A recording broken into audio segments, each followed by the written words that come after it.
At dawn, the men were still breathing. By noon, they would be numbers on a list. By nightfall, they would be smoke. The nurse knew this because she had seen the list before. She had watched it travel down the corridor in the hands of an officer who never looked at faces. She had heard boots stop outside a ward, names read aloud, and silence follow. She had learned the sound a room makes when hope leaves it. On that morning, she stood over a tray of metal tags, cold, oval pieces of stamped steel threaded with string. Each one carried a name. Each one carried a sentence. She understood with terrifying clarity that if the tags were wrong, the men might live, and if they were right, the men would die. This is the story of the nurse who decided to touch the list, and in doing so, placed herself between the condemned and the grave. She had not joined the war to become a hero. She joined because the hospital needed hands, and she had hands that did not shake. Because the wounded kept arriving, and someone had to clean the blood before it dried. Because in a world coming apart, tending the broken felt like the last honest thing left to do. Her hospital sat close to the rail lines. That was no accident. Trains brought soldiers in by the dozens, sometimes by the hundreds. Men with shrapnel buried deep.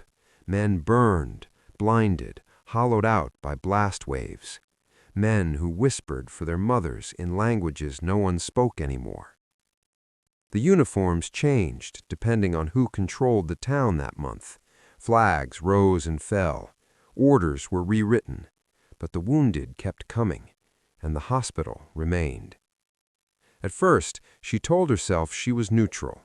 A nurse treats whoever is placed on the bed. That is the rule. That is the shield.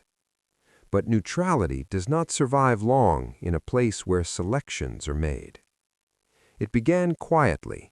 A clipboard, a whispered conversation between officers at the end of the ward.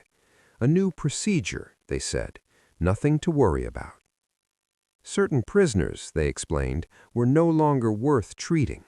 Limited supplies, strategic necessity, efficiency. The nurse learned to read the signs before anyone spoke them aloud. She noticed when guards lingered too long by a bed, when a man's file was marked in red pencil instead of black, when a tag was replaced after she had already checked it once. The tags were everything. A man without a tag did not exist. A man with the wrong tag belonged somewhere else. Those tagged for transport were not told where they were going, but everyone knew. They left the hospital on trucks, sometimes walking if they could stand. They were told to bring nothing. They were told it would be quick. None of them came back. The first time she understood exactly what was happening, she was standing beside a young prisoner with a chest wound that would heal. He asked her, quietly, if he was going to be all right. She told him yes, and she meant it. An hour later, she saw his name on the list. She followed the officer into the corridor and asked if there had been a mistake. He did not slow down. He did not lower his voice. "He is no longer required," he said. That was the phrase, no longer required. That night, she could not wash the smell of disinfectant from her hands. She realized that her work, careful and precise, was making some men healthy enough to be killed. The next morning, she noticed something small. 2 men in neighboring beds. One a skilled mechanic, older, exhausted, lungs ruined. The other barely 20, feverish but strong. Their tags were placed at the foot of the beds, metal against metal, names stamped clean and sharp. One tag carried a red mark. She stood there longer than necessary, long enough for a guard to glance at her, then look away. The idea did not arrive all at once. It crept in, quiet and dangerous. What if the tags were switched? What if the list was wrong? What if the officer read a name and the wrong man stood up? She understood the risk immediately. It was not just death. It was interrogation. It was public punishment. It was the hospital becoming a warning. She walked away. For 2 days, she did nothing. She told herself she was imagining options that did not exist. She told herself she was only a nurse. On the 3rd day, the mechanic died in his sleep. No transport needed, no list required. The young man lived. That night, she sat alone and stared at her hands. They were steady. They always had been. The next selection came sooner than expected. A sudden order, a new transport window. Speed was demanded. Chaos followed speed. Files were stacked hastily. Tags were sorted by candlelight when the power failed. Names were shouted over the sound of rain hitting the roof. She was assigned to prepare the ward. As she moved between beds, checking wounds, adjusting blankets, she saw it. A chance measured in seconds. 2 prisoners with similar builds, similar ages, similar injuries. 1 tag marked, 1 not. Her heart hammered so loudly she was certain it could be heard. She leaned down as if checking a pulse. Her fingers brushed the string. Cold metal slid into her palm. She did not look around. Looking would have betrayed her. She moved to the next bed. The 2nd tag was lifted. The strings were exchanged.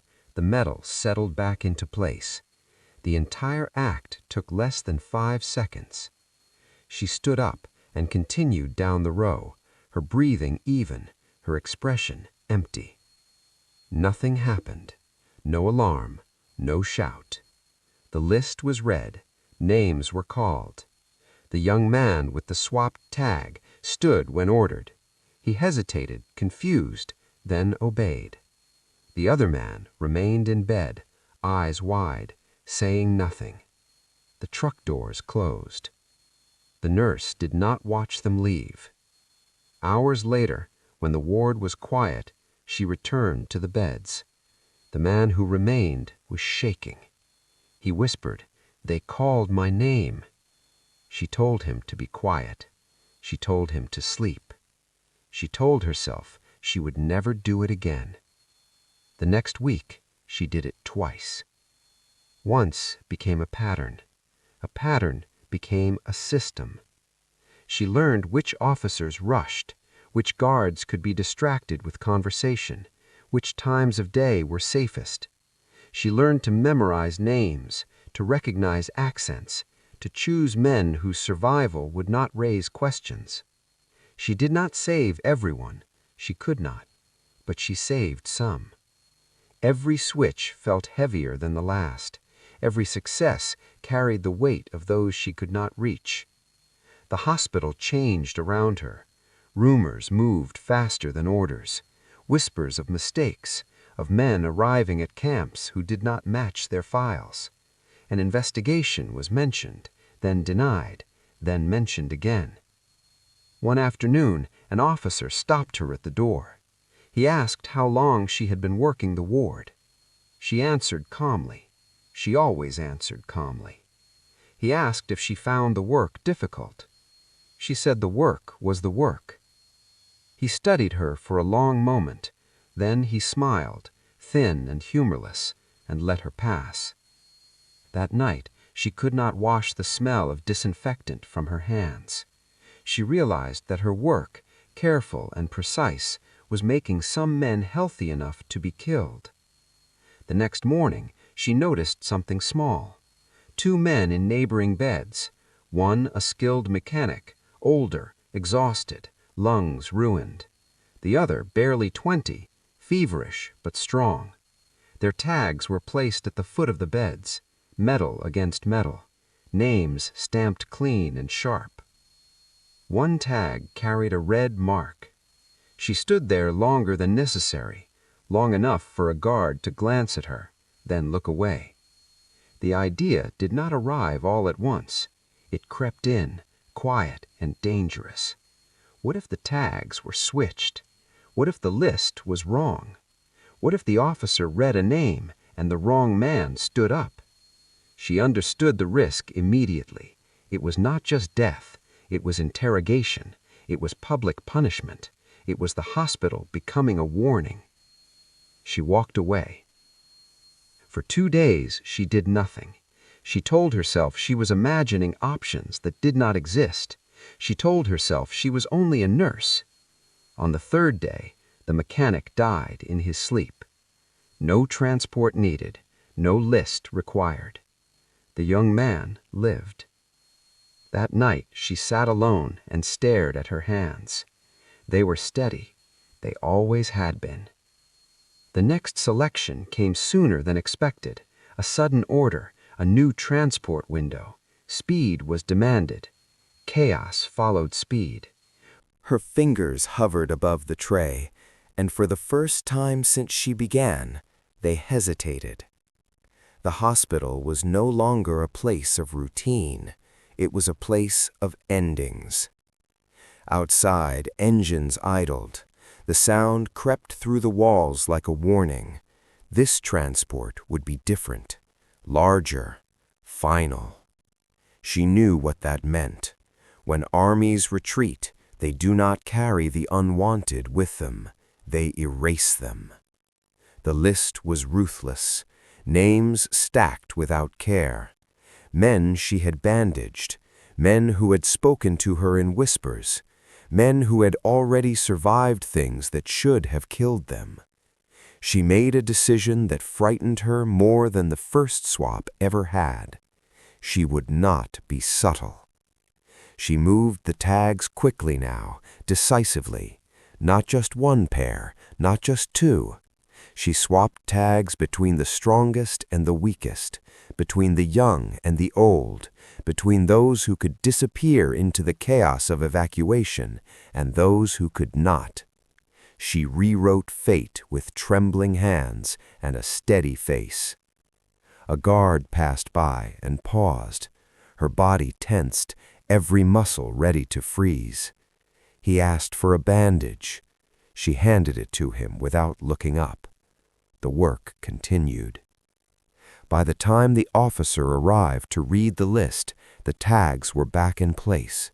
Nothing appeared disturbed. Metal lay flat, strings neat. Names were called. Men rose, some confused, some resigned. A few did not move at all. The officer barked orders. Guards stepped forward to pull men from beds.